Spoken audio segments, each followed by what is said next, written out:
Carlos Santana is spiritual, some would even say supernatural, and just an amazing guitarist. Today, we are going to be watching one of his performances. I'm going to give you my initial thoughts and reactions, and then we're going to give a couple fun facts about Carlos Santana. So let's get started. I brought up a live performance from 2006, and trust me, when you watch Carlos Santana, you want to watch him live. Let's watch.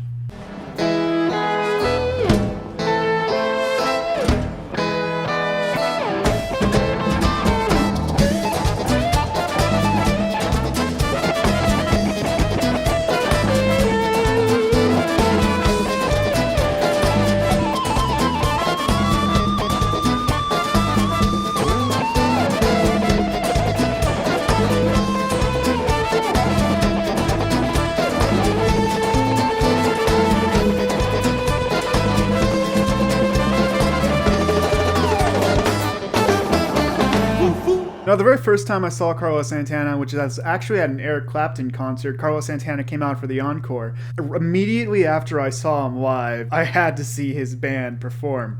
His energy on stage, that playing, that tone, that attack he has, it's just, oh, so engaging. And then the upbeat nature of his band and that, like those Latin percussions just makes you want to dance and groove. I absolutely love watching Carlos Santana.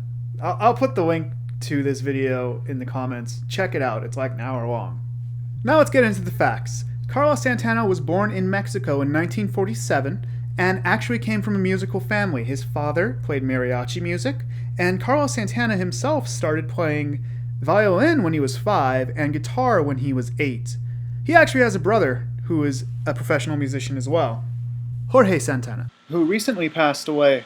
Now next, Carlos Santana and his band Santana got big from Woodstock. He actually got to perform at Woodstock before he even released his first album. People watching him, the actual promoters and everything, liked him before his first album came out so much that they invited him to play at Woodstock. And you know, Woodstock was where Jimi Hendrix performed the national anthem. Next, let's talk about Santana's actual playing. If you notice, he comes from a style where it's so expressive and dynamic. He's from the school of thought that every note has a soul. And when you're playing your guitar, it's like you're speaking a language. You can make it scream, you can make it yell, you can make it soothing, and he exemplifies that in his playing. Next, because as most of you should know, I am a guitarist and I love to talk about guitars, Carlos Santana actually started playing Paul Reed Smith guitars. That's what he plays, pretty much before Paul Reed Smith even got big.